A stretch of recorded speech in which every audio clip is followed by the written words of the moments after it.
Bueno, jóvenes, continuando con los problemas de composición y descomposición vectorial, se nos presenta la siguiente situación. Nos piden calcular el peso de esta piñata que está sostenida por dos tensores o dos cables, dos cuerdas. El primer tensor o la primera fuerza es de 320 newtons y la segunda fuerza es de 400 newtons. Entre ellas hay una abertura de 80 grados. ¿Qué es lo que procedemos a hacer? Pues bueno, ubicamos el punto de origen o punto de aplicación. Nos apoyamos con nuestra escuadra o regla para trazar un pequeño plano cartesiano y así ubicar en qué cuadrantes tenemos a nuestras fuerzas. Entonces observen, tenemos en el primer cuadrante la fuerza 1, en el segundo cuadrante la fuerza 2 y sobre el eje Y tenemos el peso de la piñata. Vamos a dibujar nuestro diagrama de cuerpo libre, que no es otra cosa que trasladar las fuerzas a un plano cartesiano.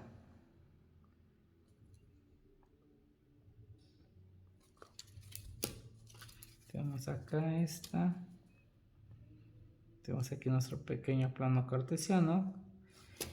El peso está sobre el eje Y, creo que es el más fácil de identificar. Entonces no lo conozco. Esta fuerza está actuando hacia arriba su sentido. Aquí está empotrado, ya sea en el techo o en una armella. Así que la fuerza que ejerce esta cuerda va hacia arriba. Entonces la dibujo.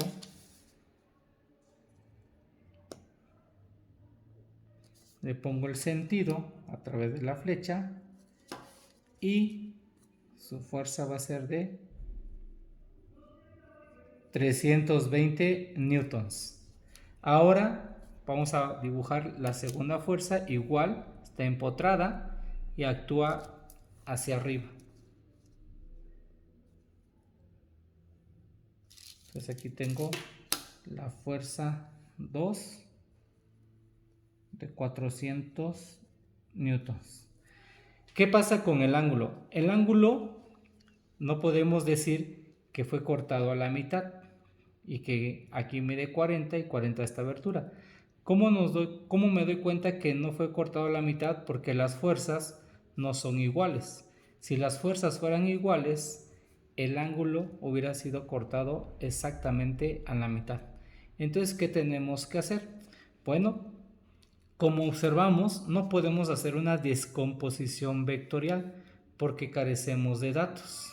No puedo hacer sumatoria de fuerzas en X o sumatoria de fuerzas en Y. Entonces, ¿qué tengo que hacer? Apoyarme con otro método llamado el triángulo. Y como su nombre lo dice, vamos a formar o vamos a dibujar un triángulo. ¿De qué manera? Observen. Se aconseja que si aquí ya tenemos nuestro punto de aplicación, una de estas dos fuerzas las vamos a trasladar de forma paralela, ¿ok?, a la cabeza del otro vector, ya sea que la fuerza 2 la movamos o la fuerza 1 la mueva y la coloque en la cabeza de la fuerza 2. Para llevar un orden, vamos a mover la fuerza 1 en forma paralela. Entonces nos ubicamos, tengo esta es la fuerza 1, aquí está la cola del vector y lo voy a mover en forma paralela. No es un método gráfico, así que si por ahí hay un pequeño error al moverla en forma paralela, no se preocupen. Entonces, si observan, esta fuerza 1 quedó dibujada acá. La cola de vector está en la cabeza de este vector. ¿Qué tenemos que hacer ahora? La resultante pues sería del punto de origen a donde está el segundo vector, que sería este. Entonces aquí están chocando las cabeza con cabeza. Además, por la propiedad de transmisibilidad, este vector tiene la misma magnitud que el peso. A esto se le llama fuerza equilibrante y este va a ser nuestro peso, que va en sentido contrario, pero van a tener la misma magnitud. Por lo tanto, al calcular este lado o este vector, voy a estar calculando el peso. Vamos a colocar los ángulos. Me dan el ángulo de 80 grados, que es la abertura entre estas dos. Entonces, ¿cómo conocer algún ángulo de este diagrama? Si observas, trasladamos en forma paralela este vector. Así que vamos a apoyarnos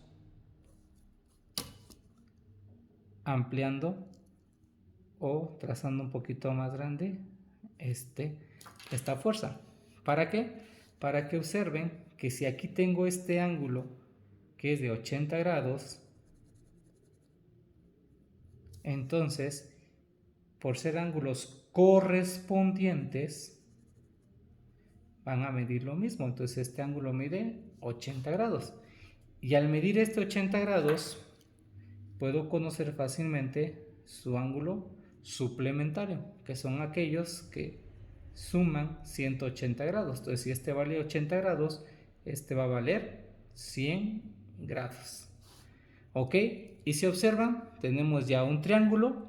Lo voy a extraer para que así nosotros tengamos los datos y sepamos qué es lo que vamos a calcular.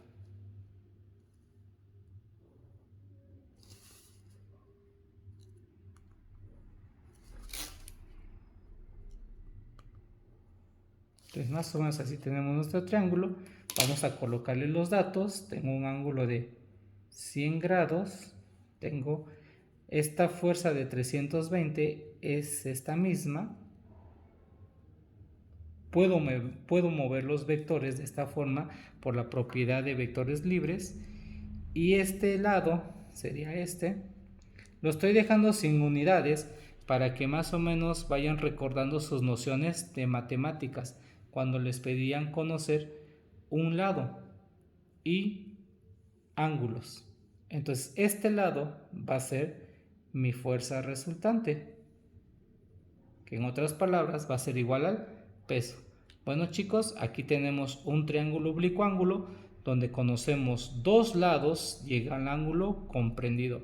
Así que por favor calculen la fuerza resultante aplicando la ley de cosenos o la ley de senos según sea el caso. Nos vemos para el siguiente ejemplo.